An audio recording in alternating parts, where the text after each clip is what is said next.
Hey, everybody, welcome to another episode of Cash That. Merry Christmas. This is your host, Joe Delara, and this episode is once again brought to you by our good friends at Props.Cash. You know, it's the holiday season, so the red charts, the green charts, the graphs, everything, it's perfectly festive for today. And look, they've got a million things. They got the hit rates. You can see how a player is done on alternate lines. You can see how a player is done against a particular team. You can see how different players have performed against that team at that same position when you're trying to do your analysis, including, overall just points per game allowed, rebounds allowed, assists allowed. It's all at your fingertips, whether you're on your computer or on your phone, and you can have that for 25% off in your first month with code DELARA25 for props.cash. So we love you guys, and we appreciate the support on this podcast. Now, I'm not joined by producer Cory today. He is getting drunk at his holiday Christmas party, but I did bring in a very special guest who you guys all know and love as well. We've got Monotone Football here. How you doing, buddy? I'm doing great. I'm not getting drunk at a holiday party right now, so that is a little bit of a bummer, but there aren't that many better things I could be doing at 10:18 on a random Thursday night. So I'm excited to be here, man. I love talking basketball with you. Great podcast, great sponsor. I would order my props.cash hoodie if I remembered that was your title sponsor. So already a mishap on my part, but hopefully you can still stick with us throughout the rest of the time. Hey, at least you got your Santa hat on. Like I texted you right before. I was like, "Get your Santa hat, dude. We're ready." So I got a huge head. It's not a good look for me either. If you can tell, this thing's barely sticking on. So I'm sacrificing for you. I love the holiday spirit, though. I think it's going to bring us some good energy today. I mean, if you want a good laugh, I use the Santa hat as my tree topper. So I took this off my tree to put it on my So it's perfectly executed. But guys, the reason we're recording this on Thursday, I talked about this in the last episode. I've heard through the grapevine that people don't necessarily listen. You don't get the same downloads on the weekend. And, Christmas is on Monday. We have some look ahead lines out right now. And I wanted to be able to fire this off into the sun with a little bit of football because Monotone actually does a little bit of football. And, I'll talk about it loosely, but I got an actual expert over here. And then we'll talk about those Christmas Day games. So we'll try to give a couple best bets for each of those games on Christmas Day. It should be a lot of fun. I also was on buckets for Christmas Day as well. So you can check out some of that analysis there as well. But Monotone, let's talk about a couple NFL games first because the NFL plays on Christmas Eve, so it's a full day of NFL there. What are you thinking about? I feel like there's a couple like really cool games coming out there. We got the Dolphins and the Cowboys. Definitely looks like an exciting game. And we also, on the Monday, on Christmas Day, we have the Ravens and the 49ers. What do you think about that showdown between Dak and Tua for in Miami? I mean, it should be a warmer game.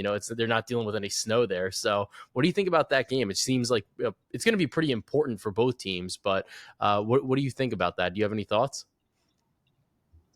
Yeah, I'm excited for that game. I mean, I think any football fan is. For me, I think the thing I gravitate towards immediately is one, I mean, how successful Miami has been at home versus on the road, right? That's been a pretty defined edge they've had all year long. They love playing at home. The second thing, we always talk about the offense. The defense is actually what's trending in the right direction right now. Jalen Ramsey back. I know they've had a couple injuries as well. Phillips is not good, losing him, but it's still a strong defense. Last 6 weeks, this is a top 5 EPA per play defense, top 5 success rate defense. They've been trending in the right direction. So I think while everyone focuses on the offensive side of the ball, I think those sneaky improvements on the defensive side of the ball are actually going to be a little bit bigger of a deal. And I know coming back to the Cowboys after a tough loss in primetime is never a bad idea. You like buying high and selling low generally in sports gambling. But I think the money's pretty evenly distributed between these two teams. And at this point, I think the Dolphins are the right side for me. Yeah, I think it's a fascinating game, right? Like Miami is 4th in DVOA, whereas Dallas is 6th in DVOA. You got that at FTN over there with some of their information. And it's been really fascinating because Dallas, they keep losing to just like good non-NFC East teams, which is like aka like not the Eagles, right? So it's kind of a fascinating dichotomy here. Whereas Miami, they've kind of like they've been good, but then they've had a couple bad losses. What do you think, like when you're looking at this market and when you're looking at a team like this? I know you kind of can go either way, but do you think this is going to be like a little bit more of a higher scoring game, or do you think this might be a surprisingly low scoring defensive showdown kind of on Christmas Eve? Yeah, I mean, I think the total's pretty sharp in this game, to be honest. Like that, I don't lean away very heavily on the other side. What I will say is, what the Dolphins' defensive philosophy is they're gonna want to keep everything underneath. They're gonna play those Fangio too high safety shells, keep those safeties back, and try to limit explosive plays. And what that does is that encourages you to run a little bit more. That encourages more Tony Pollard checkdowns, more Jake Ferguson checkdowns, and less down the field action. Right. So for me, I do think we could see an under game, but I think at the end of the day, a lot of people are gonna make their opinion based on what side they like. Most people that like the Dolphins will immediately like the over because of how great their offense has been, and most people that like the Cowboys will probably lean towards the under because of how good their defense is. But I don't think it's necessarily that simple. Yeah, I know you mentioned like some Tony Pollard, a little bit of Jake Ferguson. We have Ferguson's receptions line. It looks like it's at 4.5 right now. He's hit that in 3 of the last 3 games, or 3 games in a row, rather, against Seattle, Philly, and Buffalo. Maybe that's a spot that you want to kind of look here. I mean, his targets have been good. He's had 8 in each game. So, like, whenever he kind of gets that kind of target share, and based on the way that you think the defense is, maybe that's a little bit of an angle to look at. Yeah, I completely agree. I mean, any guy that's running short, intermediate, over the middle routes is the kind of guy you want to target against Miami. That's the profile you look for, and that's what Ferguson has. So, what I'll say is, I think the touchdown bet, to go a step farther, to get that plus money, every week we see it around 200, 230. I think that's where you get some good value, to be honest. This is a guy that has dominated all year long in terms of targets inside the 10-yard line, right? It's CeeDee Lamb, him, and pretty much nobody else on this team. So that's definitely going to be one of my targets for some plus 230 action right there. Dude, that's juicy. That's music to my ears, man. I like that. So you can kind of get that Jake Ferguson line, either the 4.5 receptions, or the anytime touchdown, maybe even parlay them together. Have a pretty good time there. So I definitely think that that's interesting, or definitely an angle that you can kind of target. Looking at the Sunday slate, so the Christmas Eve slate, before we kind of get into Ravens Niners, is there any other game that you think is particularly interesting to you? I know that we actually might get a snow game in Patriots Broncos. I think that they're actually saying that the snow is actually going to be on the field and snowing at the time of the game. We've kind of seen that total drop precipitously. But is there any other spot that maybe you're looking at so far, looking at the weekend right now?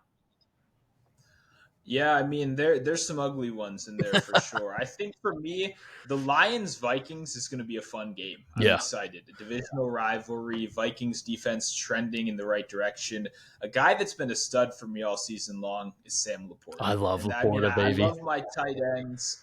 Yeah, I mean, if you're a fantasy owner, this guy is one of your favorite people in the world. And I mean, I'm in that boat. But this is a guy that's been extremely consistent. And when we look at what the Vikings do, they are maybe the most telling defense in football, in the sense that they blitz almost double as much as anyone else. And because of the fact that they don't have maybe standout corners like a lot of the teams that are very blitz heavy, they play heavy zone defense. So they're a heavy zone blitz team. They're very obvious about this. They don't try to hide it, and it works out very well. But what that does do is it funnels short, intermediate targets over the middle. And Sam Laporta is going to be a huge beneficiary of that. I know Amon-Ra St. Brown, great player. He'll be there as well. Same with Jahmyr Gibbs. But I think the biggest hike is going to go to Sam Laporta here. Yeah, and he's at 4.5 receptions here. He's hit that he's averaging 5.1, or he's hit this in 8 of the 14 games this season, and he's 3 of his last 5. So definitely an interesting spot for Laporta. I love Laporta.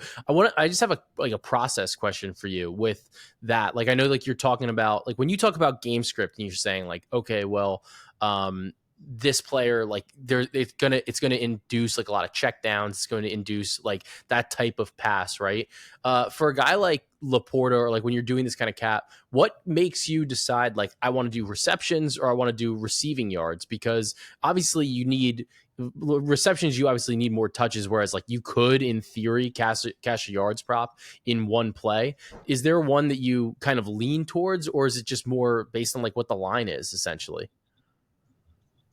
Yeah, no, that's a great question. The line obviously always does play a big part. I think for me, there's no easy answer to this question, I'd say the number one thing you want to look at is ADOT, right? Average depth of target. That'll be a very telling sign. That's how, the average distance of how far a wide receiver is running on these targets. So if you got a guy like a Chris Olave, right? A guy who's maybe a 15 ADOT, he's running down the field routes. That's a guy that I'm always targeting for yards, not receptions, because I know when he does convert, it's likely going to be down the field, and I'd rather take a chance on something like that.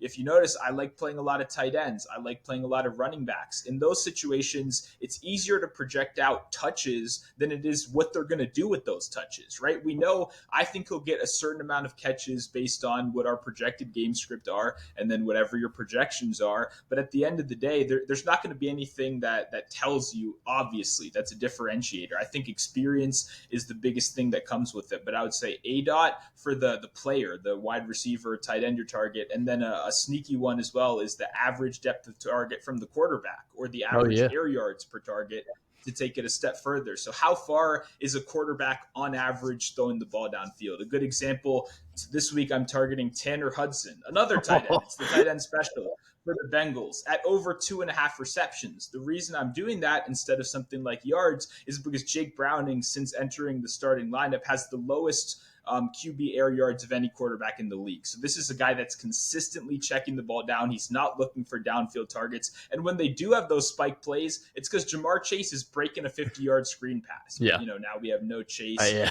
We have other players like Hudson who step up. So for me, I think that's one easy way to look at it. That's awesome. No, I think that's really useful for a lot of people because I think we see it and it's like, well, 4.5 receptions, 47, like it'll be like 47 yards or something like that, or 50 yards. And it's like, what, like you figure they probably get one if they don't get the other. But I think it's always fascinating to understand like what your thought process is on why that can happen.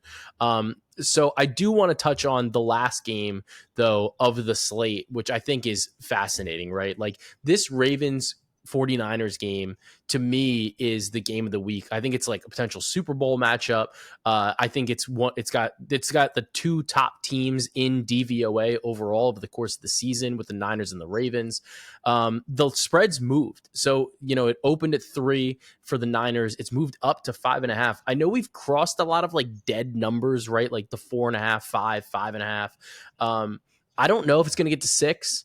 I hope it gets to 6 because I'd love to grab a 6 with the Ravens, but I think the 5.5 is kind of okay for me.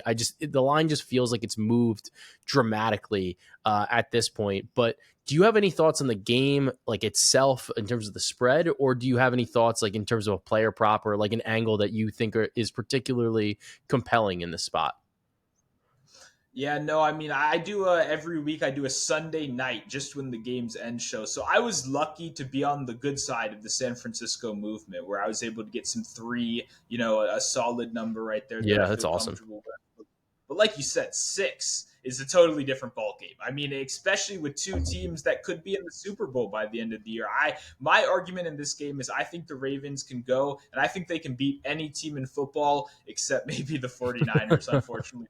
Like, this is right. A tough team. They're used to the outside. They play in the cold. They play in the wind. They can run it against anybody. But in my opinion, just with how strong this linebacker core, with how comfortable San Francisco is, not only with defending that style of play, but then running it themselves, right? San Francisco will run it right back into you on the other side. And the Ravens are not a team that's handled the run as well over the last couple weeks. So it's one of those things. I think that the rush defense is trending in the wrong direction. I think this game can be controlled enough by the rushing attack of the 49ers to get the win. But at 6, at 5.5, it's not really a bet for me. Once again, 3 is probably where I'd want to be, maybe 3.5. Yeah. And I thought it was particularly interesting too, right? Like the Jags threw for 258 yards against them last week. And then even the week prior, the Rams, like they put up 31 points and, they threw as well for for almost 300 yards. They threw for 282. So I'm a little interested just in the fact that like the Ravens defense has been so good, but they are kind of allowing a little bit of yards right now. The Niners just have so many different ways to attack you. It's like anybody can have a good game. And it almost seems like everybody does have a good game for the Niners all the time. So it's fascinating. And I know like there's been a lot of talk about, is one of these teams, is Brock Purdy going to be the MVP? Lamar Jackson like is seemingly to be in the conversation. Purdy is the consensus favorite right now. I think he's a minus number last I checked. Is that a spot like, my question is not necessarily are you going to bet on Purdy, but is this a spot like if you were going to bet somebody else, it probably has to be before this game if you think the Ravens have any chance of kind of winning, right? Yeah, I would just say at this point, I mean, I rarely bet futures in season, but I actually have this year a little bit. And I got some Purdy at 1,300 a couple weeks ago, which like I said, when I bet it on the show, I was kind of like, I'm almost betting this in case it happens because Yeah. I don't want it to happen, right? I mean, it's nothing against the 49ers fans. I don't want to get these guys riled up at me. I've been an OG Jimmy G supporter. I know what the Shanahan system can do to you guys. And I mean, I don't know what to tell you. This guy's not the MVP. Players on his team are telling you he's not the MVP. The problem is, like, I agree, Lamar Jackson would have been the clear pivot, but you could have gotten it a week ago, assuming they get the win last week and then they get the primetime win. Now that number's kind of cut in half due to everyone else kind of flopping out. No Dak Prescott in the conversation anymore. For me, there's just not really much value left on the board. No way I'm Ben Purdy at minus 200. And then CMC, if you can get him maybe over 10-1, that wouldn't be bad. But I'm seeing him like 6-1. Yeah, So and it's running real backs hard just to say. don't really win like MVP. So it's definitely a much harder task to win MVP as a non-quarterback. It's a quarterback's award at this point. So I think it's going to be an exciting sports weekend, and I know like it's going to kind of be, it's one of those, it's tough. Like I always want to watch sports, especially like games at this point. Like you're in your fantasy playoffs, like you want to watch these games, and it's hard when you like with your family, like depending on who you with or how your family is, like in terms of what they want to watch. But like I know I'll have these games on. I know I'll have some action on it, but we want to try to get at least help you guys make some educated decisions here. But then, so the NBA is off on Christmas Eve, and then we have a 5-game slate on Christmas Day. And the Christmas Day slate is like, I think it's awesome overall. And we start with the Knicks and the Bucks. And I look, it's a really interesting scheduling quirk because the Knicks are also playing the Bucks on Saturday at home in the Garden, and then they play again on Christmas Day. So it's a really weird spot here. I know, like personally, like obviously, I want the Knicks to win, and we don't have totals on like really any of these games right now. They've been popping, coming back, coming off the market, like whatever. I think this game's I think is going to go over, and I know monotone. You probably heard like the Christmas Day unders thing, but and it's like everybody's like, oh, bet unders on Christmas Day, but I think the market's adjusted a little bit to that, especially the way that these offenses have been so far over the course of the season. Like the offenses just keep getting better. Um, Tell me how to not bet on Jalen Brunson in this game. No, man, you're not going to get that from me. I like Brunson in this game, but unfortunately, I think I like him because I probably disagree with you about liking the Knicks, Yeah. right? I kind of see the Bucks being in the position of power in this game. They're in that Mm-hmm. 5 to 10 point leading position. And I think Brunson's going to be the guy that they heavily lean on to make up for it. Maybe we see a little bit more ISO, playoff style Brunson, where he has to take over a little bit more with the bright lights. The biggest thing for me, and I know you can obviously, I'm sure you could talk about this for hours. Mitchell Robinson really changes Oh things, yeah. man. I've been saying it. I've been doing podcasts since 10 a.m. today. A lot of Knicks talk for whatever reason, and I just keep saying it everywhere I go. Hardenstein is a good It's backup. good. Listen, nothing against him. But now you're losing Sims as well, which even if he's not great, it's a depth piece for me, especially when you face a team like the Bucks, a Giannis, a Lopez. Losing that depth in the big room is going to be really tough right here, and that's kind of almost a deal breaker for me at this point. Yeah, I mean, I think it's really tough, especially because Mitchell Robinson is not necessarily like a great offensive player. Like nobody thinks of him as an offensive player. Offensive rebounds like make you a good offensive player, and he was like leading. He had more than some teams at the beginning of the season, right? So I think when you lose that and you lose like a little bit of like your identity. And I think that that's been something that's been very tough for the Knicks. And like you said, Hartenstein, great backup, excellent backup. He's actually probably going to be too expensive for the Knicks to re-sign next year. And he's a name that's kind of been floated around in some trade deals right now, just to see like, well, we probably can't afford him next year. Like maybe we can get a piece back and like along with somebody else, like whatever. It makes it very difficult moving forward. But I agree with you. I think Mitchell Robinson's a huge, huge loss for this team. And I just don't know how either team is going to slow the other one down. And it just feels like one of those spots where we're going to be looking at big overs on potentially some superstars too, between, Dame, Giannis, and Jalen Brunson, and even a little bit of Randall too.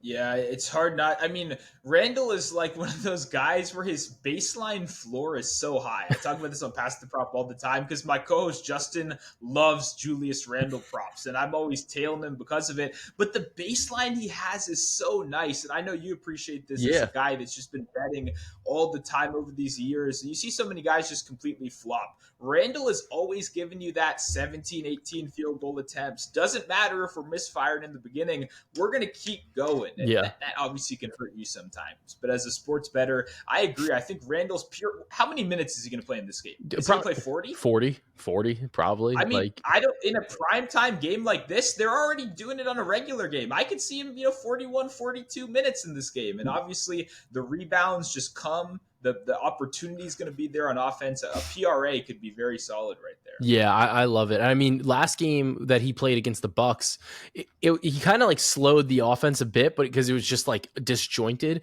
But at the same time, he just didn't miss for 3 quarters. So it's kind of one of those spots where you really want to back him, and it's tough. Like this line has moved a lot because the Knicks opened as like 6-point favorites over the summer, or 6-point underdogs rather, like before the season started, and this line has kind of come down, come down, come down, come down.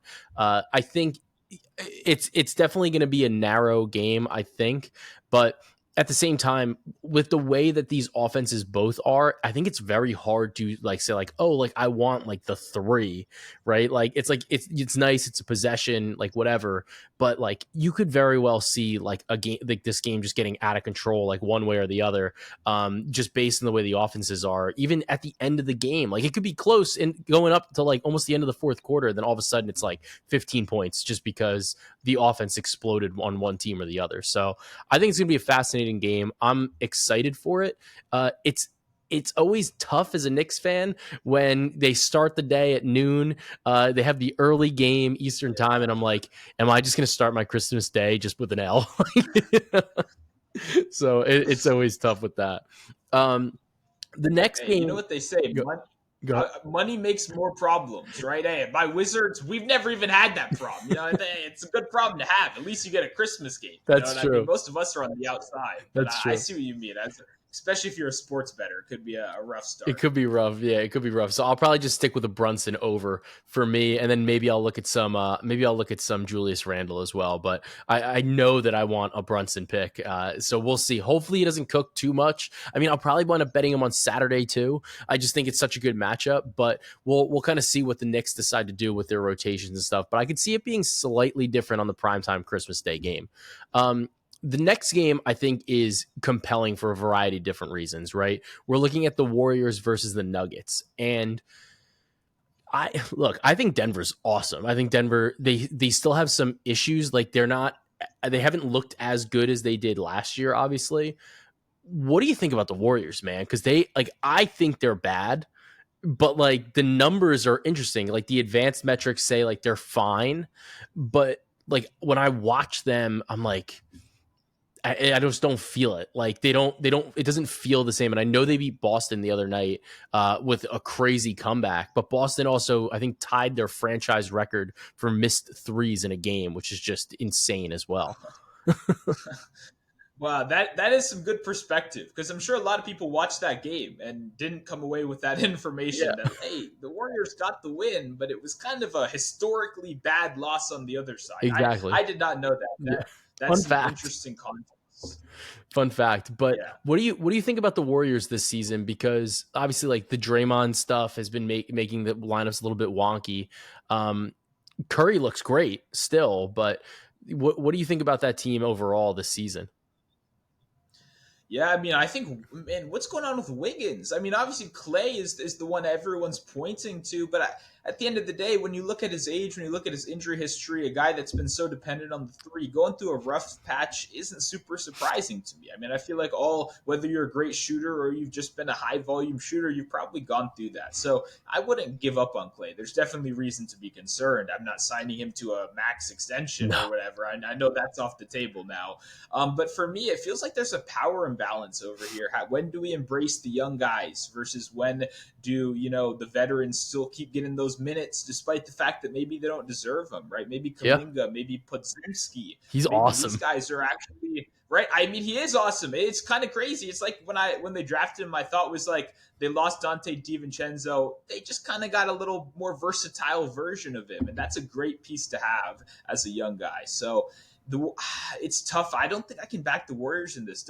Doesn't it feel like this is the blowout of the day? I Yeah. don't mean to speak that into existence right here, but I'm a little worried. So I'm writing this game for the Action Network, and that my game guide will come out probably over the weekend. But I'm all over Denver. Like I bet it at 4.5. I bet it at 5. I bet it at 5.5. I might take some alts. Like Denver at home is so fucking good. Like they're 11-2 straight up on the season, plus 11.5 net rating, 124.8 offensive rating, which is just insane. And then like you're gonna play the Warriors, who don't have Draymond Green. And like I think you could argue, like when you look at some of the advanced numbers, like literally this blew my mind too. Every Warriors starter has a negative net rating or negative point differential on the season, which blew my mind. It's literally like the first time in their careers Steph and Draymond Yeah. are going to have negative net ratings, at least at this point in the season.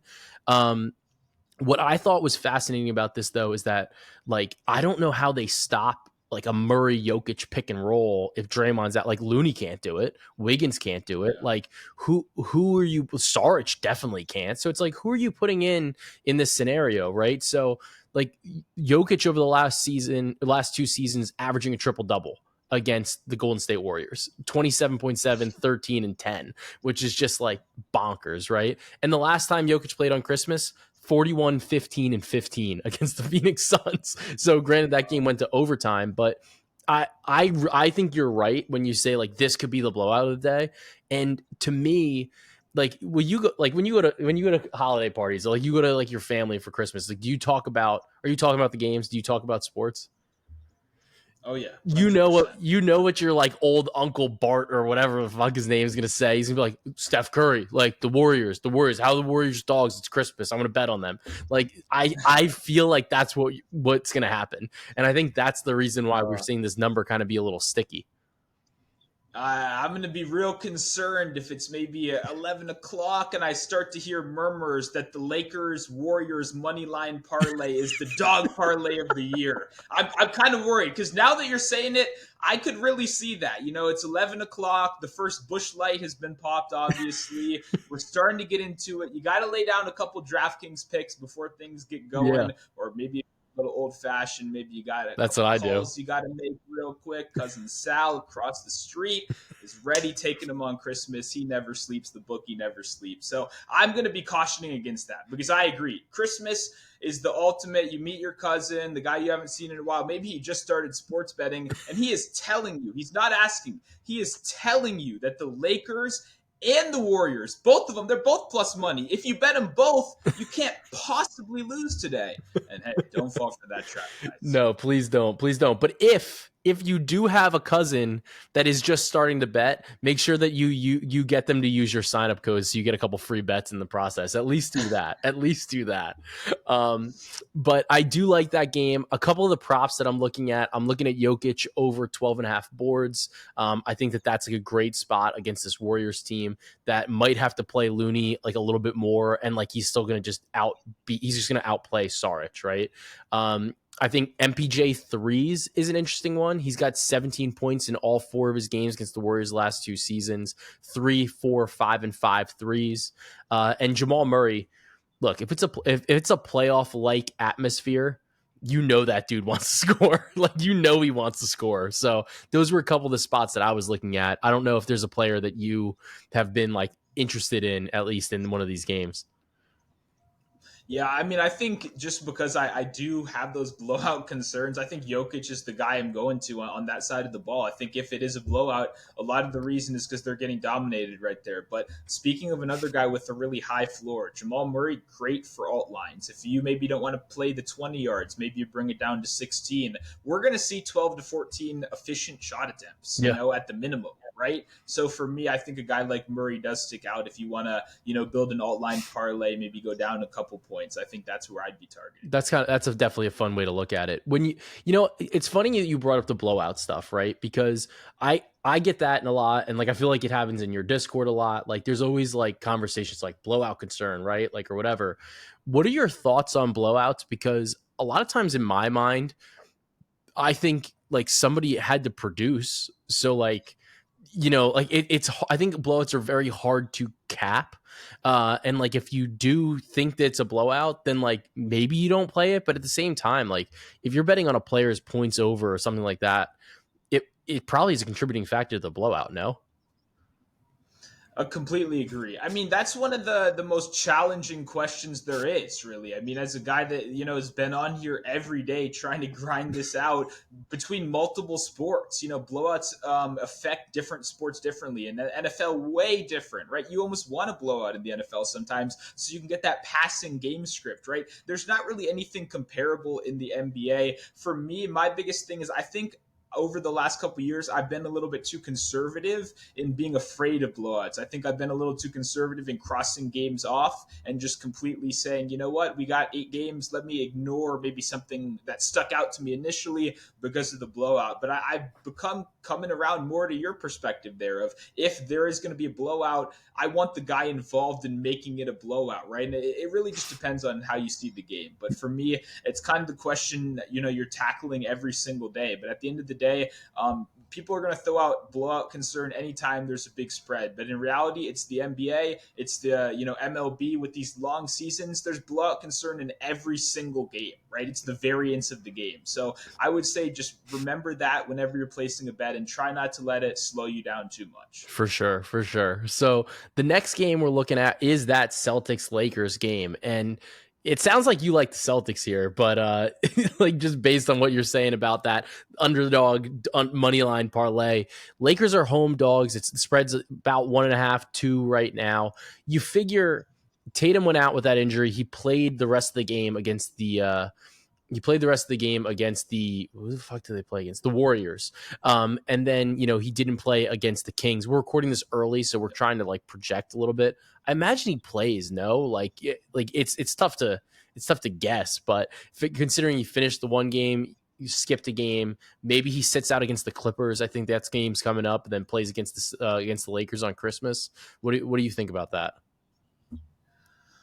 Yeah, no, I think he suits up in that one. I'm excited to watch this game. It's not like I'm a huge Lakers hater or anything like that either. Yeah. Just to be clear, like I'm perfectly fine betting on the Lakers. For me, everyone I think has their system when it comes to games like this. No matter how crazy they are, I'm never going to try to sell you on having a system. I've just noticed as a bettor that bets on Christmas and bets on Thanksgiving, in these big, huge slates, I like backing the favorites in these situations, especially Yeah. in the NBA. I like purely at the end of the day going, I think this is the better team. And I think everyone wants it to be a close game so bad. And these are one of the few times where the public market pressure is enough to, I think, actually affect maybe what the true line should be. And I think you actually get a little value on favorites because of that. I think people almost are willing the Lakers a point higher than they maybe should be on the projections, simply due to the fact that people, when they sit down, they want the dog, they want the competitive game, they want LeBron, right? LeBron, All yeah. those factors kind of add up. And I think for me, I like the Celtics because of it. Yeah, I think this is a really tough game just overall for both teams, right? Like I think that they both kind of match up pretty interestingly with each other. You could throw LeBron on Tatum, you could throw Tatum on LeBron. Jaylen Brown is still like a decent defender, and then Drew Holiday can obviously like cause havoc on the perimeter too. So I think, and then obviously Anthony Davis, like the Anthony Davis Porzingis matchup is crazy because you would think that they like look like they should be good defenders for each other, and like they're not really. Like they both play such a different style of game. Is there like a particular player in this matchup, like obviously like everybody's always interested in LeBron and everybody's always interested in Tatum. Is there like another, like who's been your like little prop muse on one of these teams that you think is interesting from like a, or maybe he's like a little bit underappreciated on the season? Oh yeah, I liked all those little white guys on the Celtics bench, baby. Give me Sam Hauser, give me Peyton Pritchard. All those guys have been real sneaky, especially those bench units have been. I thought that would be the weakness of the team. I'm not gonna lie, I didn't have Same. much faith in those units. But if they keep knocking down threes at the rate they are, then hey, I'm gonna keep backing them. I don't think we have any lines at this point on any No, of no. those guys yet. But the Hauser threes has been like so consistent for me. But in terms of the stars, this is funny because obviously Tatum versus LeBron is huge in gambling Twitter whenever it happens. And I remember 2 years ago, I remember in my Discord, I remember the biggest play of the day was obviously Tatum against LeBron, right? And if you look at the stat muse, you bring it back, all the numbers are fantastic against LeBron, right? And it moved like 3, 4 points. And I Yeah. was sitting there like, wow, oh my God. And it turned out that day, one of my biggest bets at the time ended up being on Jaylen Brown in the same game because his stats the whole time against the Lakers were just as good. He was actually outperforming expectation more than Tatum was in Yeah. comparison to his line. So everyone was going, look, Tatum loves the Lakers, Kobe, all that stuff, blah, blah, blah. But I mean, hey, Jaylen Brown loves playing the Lakers too. It's pretty obvious from what we've seen so far. And to me, all that being said, 2 years has gone by. Not much has changed. I think everyone's going to go in the Tatum direction. I think that leaves a little bit of value on Brown, especially with the fact that the outside defense for guards on the Lakers team is where we can target a little bit more. Let me get some one-on-one reps against D'Lo. Throw that to me. Oh, I'll take a little Reeves. We'll go to business there. So I think Jaylen Brown is a solid look for no, points. I think that's a great angle. And I kind of have a similar thought for the Lakers, right? Like I'm looking at, maybe a D'Angelo Russell or maybe an Austin Reeves from their 3 points because the Celtics have given up a lot of threes above the break. And guys like Austin Reeves, guys like D'Lo, those are the guys taking those above the break threes for the Lakers. LeBron, I really don't like betting LeBron threes. Like, I don't know what happened. He was so good. What was it, 3 years ago? And he was shooting almost Yeah. 40% from three. I don't know what happened since then. And it's been all downhill from there. But those are a couple of the guys that I was looking at in this game. But it's always like those role players that seem to have, I think, better value. I think it's harder for the books to really set their lines. Not that Jaylen Brown's a role player, but he's not Tatum. Um, Yeah, I agree. And I agree with that. And I think you take it a step further for the names I mentioned earlier, the Pritchards, the Hausers, right? I yeah. think those are the names that get lost all the time. And hey, if you followed me for a long time or if you've never heard of me, I love those guys. That's where I make my living, right? Let me get the bench players. Let me get the guy thrust into the starting lineup. That's what I live for It's over here. always fun betting on a guy that like you're like, is he gonna play? And then he plays and he just balls out. So like those are always fun. Now I want to look the next game. I'm particularly I'm confused about this line, right? Because it's funny because like you mentioned, you're like, give me the favorites, and I'm shocked that in this game it's the Sixers at the Miami Heat, and the Sixers are 1.5 point dogs, and I'm like, what the fuck? Like, I don't get it. I think Philly has been demonstrably better over the course of the entire season. Philly is a title contender. They're one of the best teams in the league right now. What's going on with this? Like, I I mean, I was hoping you'd tell me. I was hoping you'd maybe clear it up in the intro part. I know you did a little content before. I was hoping you'd come out with the speech and explain to me why this is because I don't know, and the, it's concerning. yeah, It's concerning to not know why the spread is like the this. only thing that I know I is don't that know, man. This is an interesting. Brian Fonseca said that Spo, since being the head coach of the Heat, is 8-0 on Christmas Day.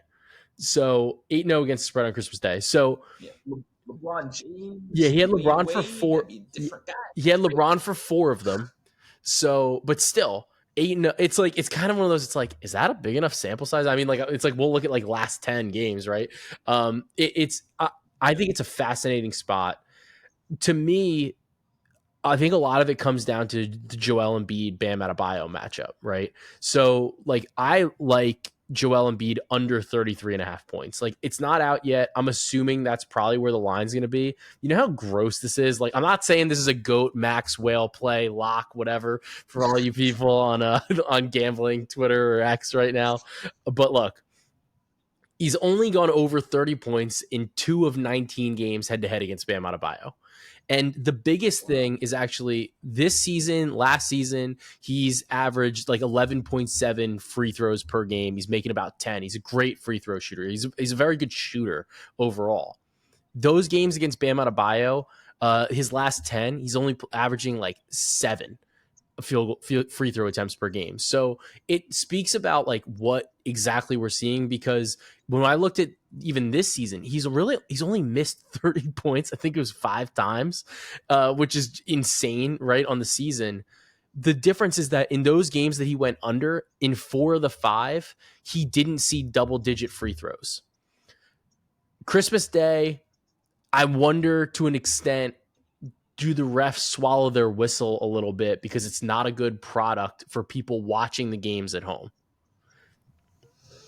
That's a good angle right there. That's a good angle. I can see that, and I mean, it's not like an edge that's worth 40 points or any. No. It's an edge that's worth 2 to 3 points. Which is interesting. But I'm glad you pointed that out right there. It's always tough. It can always go the opposite way if it feels like it's hell. There's 40 million whistles. Yeah. They don't want to be embarrassed in national, because they don't like to let them retaliate. The Yeah. referees feel like that's embarrassment on their ends. So then we get super strict, so nobody can. You know what I mean? Like, there's always the opposite angle. But I would tend to agree with you there. I think that's a good way to look at it. Yeah, it's tough. It's always interesting because I'm like, I always want to like big brain it or galaxy brain it, right? And I'm like, is the league telling them, it's like, yo, like this game can't go that late. Like, we don't want to start Mavs Suns at 11 p.m. Like, it's like you got to chill with that whistle. Like, this game's got to be on TV. Yeah. That's the only thing I could think, because like overall, like it's not even close. On the season, Philly's second in adjusted net rating. Miami is in 16th. And the difference is dramatic because Philly's plus 7.9 in adjusted net. Miami's plus 0.5. Like that's schedule adjusted. So it's a huge swing to me. Like I don't understand it. And like when I see one of those, like it's tough because a lot of times like I'll bet that type of thing where I'm like, my numbers are saying like everything is this way. Like I'm just going to take the gift. Other times I feel like, and I know other people do too, they're like, this line stinks, I don't want to touch it. Which boat do you kind of find yourself in?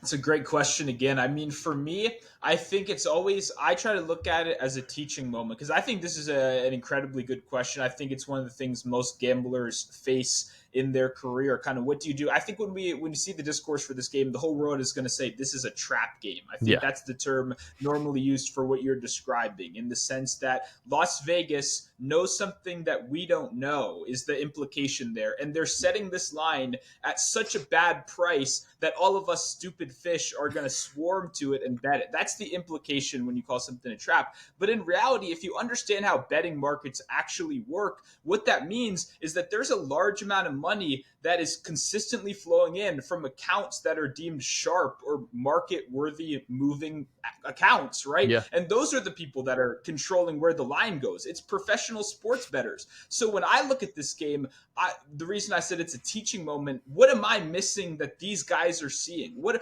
is the thousands, the hundreds of thousands, the big bettors that impact the market? What are they seeing that the rest of us are missing in this game? And that's how I try to look at it. So I don't cross it off as a trap game. I look at it and go, I like the Sixers in this game, but I'm clearly way off market here. So what can I try to do in my process to see what the other side would be seeing, right? What can I try to do to justify why the Heat are favored in this game and why maybe the sharp money is loving them, and try to get a little bit closer to that conclusion? Yeah, and I think it's fascinating too, because like when we look at, they haven't played yet this season, but when we look back at last season, right, on April 6th, Miami 2.5 point underdog, they won outright, 129-101.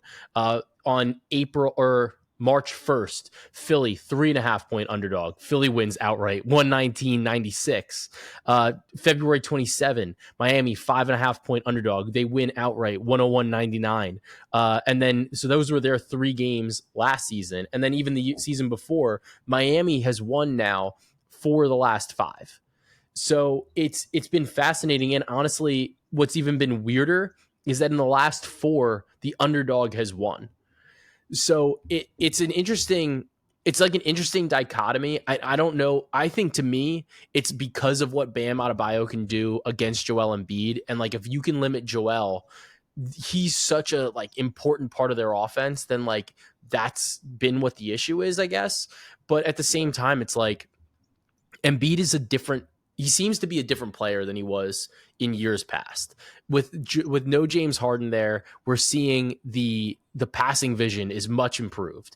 The assists have gone up. The offense seems to be running a lot more like freely, and it's not as like your turn, my turn, your turn, my turn, or like I'm going to dribble the ball out and then try to find somebody. So that's the only thing. But like I just can't get there. Like I don't understand it. So to me, like I'm probably gonna bet Philly. I just don't I don't know what I'm missing. And that I think that's the thing that you were kind of getting at. It's just like it's very awkward. It's a very interesting line. Yeah, and I mean, for a guy like you or a guy like me that we live this, we breathe it. For us to feel like something's missing is like a weird feeling. You're thrown off when you see stuff like that. So it's interesting. I think you brought up some good points there. I don't know if I'm going to actually take a side, but I will say is the way I could use this whole process and what we talked about to inform a bet, and in fact, a bet I'll probably make is when we look at the game like this, if the market is telling us that the Heat are successful, how do we look at this? How do we look at the Heat actually having that success? One of the first things I think about to me is Jimmy Butler right here. One of the first things that sticks out, a great underrated defender like Melton, I think is going to see a lot of Yep. Tyler Hero. I think we're going to see Tyler Hero with a little bit of a tougher matchup. Philly is very good at limiting the catch and shoot players at times. They're good at getting the hand in the face, right? So for me, that screams we're funneling a lot more offensive potential to a guy like Jimmy Butler, who obviously we know the Sixers drop defense. We know Embiid is going to be down there in the paint. I see Jimmy Butler eating in the mid range. So for me, Jimmy Butler points is something I'm probably going to end up getting to. And I think using the market and the confusing line is a good way to kind of inform your process as well. Yeah, and you love that because I feel like Jimmy like loves getting up against like any of his old teams. So it's definitely going to Yeah. be a fun spot. I think it's going to be an interesting game.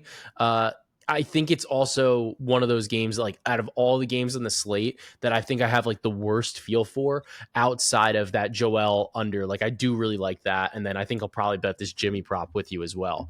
But that takes us to the last game of the night, which I think is it's a very interesting game, right? Because you have the Mavericks versus the Suns. I don't know what's up with the Mavericks. The Mavericks' whole team is on the injury report right now. Maxi Kleba has been out with a toe injury. Josh Green been out with an elbow issue. Derek Lively, very important, out with an ankle injury. Kyrie Irving out with a heel injury. Then Luka, it looks like it's probably just a 1 day thing, but he's not going to be playing on Friday night. So this is tonight's game. He's not going to be playing with a quad injury.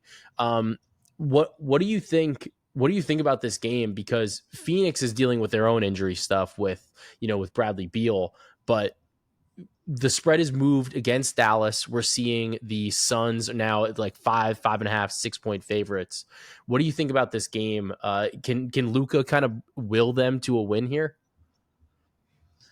It's gonna be tough, man. It's gonna be real tough. I mean, when you look at this, we talked about this briefly before the show, but like Lively, not having a center there would be such a big deal. And the way we were reading these injury reports, to me, it doesn't look like we're trending in the right direction, right? I would Yeah. guess Lively probably isn't playing. I would say the good news, even though the Suns or the Mavs scare me, is that these minutes are going to be highly concentrated. Like, oh my god! I mean, the scoring without all these options, like you said, it's going to be Luka. Tim Hardaway Jr. is coming off a 37-minute performance. That's not a guy we see in that minute range very often. And what do we know about Tim Hardaway Jr.? He's out there to chuck the ball. So for me, a guy like Tim Hardaway, a guy who, by the way, I do not like betting Tim Hardaway, No, he's is going to rough. unfortunately be someone that I know it's the inconsistency, but the good part about the inconsistency is he gives you a 0 for 6, and he also gives you a 6 for 12. So I think a 6 for 12 is very possible. I just bet Luka 10 rebounds in the last game. I think Luka 10 rebounds will be a good play once again. He played 44 minutes. It's Luka against the world out there, and they let him get every rebound on the free throws. They're gift the guy rebounds. So I guess it's the least they can do. But I think those two kind of stick out to me just because I think the increased usage with all those injuries is going to be a big deal. Yeah, I'm with you there. I think that just for the game in general, it's going to be very tough, I think, for Dallas to really stop what Phoenix is going to bring offensively, because even without Bradley Beal, like the Booker Durant numbers are just insane.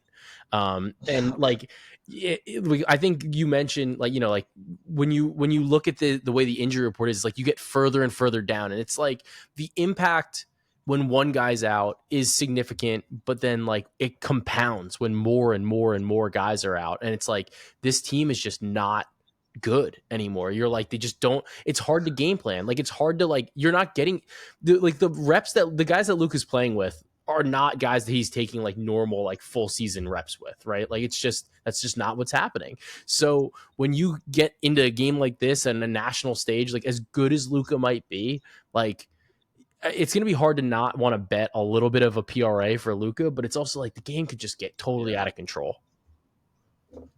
I agree. I think that's why I'm shading towards rebounds, just because it's a little safer mountain to climb. Maybe a higher chance we get there outside of a blowout. But I agree, the PRA's always got to be tempting with the 44 minutes. We haven't even covered the other side. Who's going to guard these guys? Is it Omax Prosper? Is that No. who's guarding Kevin Durant? Really? It's not What are gonna we be doing good. here? It's Devin Booker and Kevin Durant, and you've got nobody for him. Yeah. Like nobody. There's no chance. Luka? It's Yeah, it's impossible. I don't know. I just think it's going to be a layup line. Like it literally just might be a layup line. And like the Suns are an interesting team because like the Suns, they added a lot of guys that shoot a lot of threes, right? In the role player area. But like Durant and Booker don't give a fuck. Like they're like, just, I want to get to the rack. And like they're just going to cross you over. They're going to take that 8-foot jumper and they live and breathe it. And like, I just don't see any way Dallas can stop them. I might look at like a team total over. It's going to be interesting though. What has been surprising is Dallas is playing fast this season, and they've historically over the last couple they've played much slower. Phoenix plays at a slow pace now, but like I think pace always matters, but like I think in a spot like this, the offense is just going to really shine through. I agree. I like that. I think because I like the Suns. If it hasn't Yeah. become obvious until this point, right? I like the Suns, but I do think the team total is a good way to attack it because the hardest part about the player prop department, if it is a blowout, is there's so many different ways you could see this happening, right? Yeah. What if out of nowhere Kevin Durant has 12 points in the first quarter? You think you're cashing your bet by halftime? You've already spent that money on Christmas gifts. What happens if suddenly Grayson Allen is wide open? What does that little white guy do? He shoots threes. That's his job. 40%. His career. At the end of the day, you're gonna be real hurt if that happens. KD's sitting there 11 points. Suddenly the defense is all collapsing on these superstars, and it's freaking Grayson Allen's annoying ass that has 25 points. Nobody likes that guy's face. I'm sorry I keep picking on him. It's super punchable. I like Eric Gordon. It's super punchable. I'm not going to target Eric Gordon, but it could be any of these guys. That's the point. It's what you said. It's those 3-point shooters on the outside. So I think the team total is a good way to attack that. Yeah, I like the team total. I think you're comfortable laying the points on the spread as well, aren't you? Oh yeah. We're doing that. And it might even have to be a little like, I don't do alt lines for spreads that much for the NBA at least, but I think it could be worth exploring maybe a -10, maybe parlayed with something else, a point score or something like that. That could definitely be fun. So our Christmas Day slate, it's jam-packed. It's super exciting. I should have put this in the beginning of the podcast because this is so if anybody listens to this really early, like on Friday, this is going to be interesting. But look, there's one game on Friday that I wanted to touch on because I think that there's one player prop that I think is particularly interesting. And it's with your Washington Wizards. We got the Wizards against the Golden State Warriors on Friday. How many turnovers does Jordan Poole have in this game? That's what we call a squad ride right there, boys. Me, Joe, anyone in my Discord, anyone following us on Twitter. That's the true Christmas spirit right there. That is the squad ride of all squad rides. Because like you said, this guy's I mean, he's gonna force every opportunity humanly Everything. possible. Yeah. And Like if you've watched him, that's not ending up well. That's going terribly, right? no. It's complete opposite of what we hope. So I agree, man. That's the way to go. Yeah, I might like take like a points over, assist under, turnover over, like type of parlay, and like and maybe like Warriors money line too. Because it I just could also go ahead. I was gonna say Kuzma under, maybe. I know Kuzma's like the darling, but he surprisingly, if there's 5 NBA players in the league that would literally be like, no, you need to cook your former team. I'm gonna let you cook. I mean, what are they playing for? Legitimately, what are they're playing for nothing. This Nothing. is a pathetic team. If the Pistons weren't so bad, we'd be the laughing stock. They're really helping us out right here in DC. We're trying to sell our team. We would be the Pistons, right, if they weren't here. So shout out to Monty up there doing God's work, keeping me out of the limelight right now. But that doesn't mean that Jordan Poole isn't going to have 40 turnovers right here. But I No. agree. I'm going to have to get the points over just because. If it happens and I missed it, I'm going to be sad. But that I wouldn't recommend doing it because it's burned me every time I've done it so far. I know it's So going to go be on. one of those. It's a back to back. They're playing the Blazers right now, so it's we'll see what happens. But I gotta get that turnovers bet in. So if you guys made it this far by Friday game time, you guys got an extra bet in here. But with that monotone, I want you know what the drill is at this point of the episode. I gotta hit you with pods and recs. Let's make it a Christmas edition. What is your like? So I can give you a second to think about this, but for me, like on Christmas, like my recommendation is obviously like you want to bet on all these games, right? I do like the idea of like throwing together like a little bit of like an all day parlay. I think that can be kind of fun. We've given you plenty of picks for that.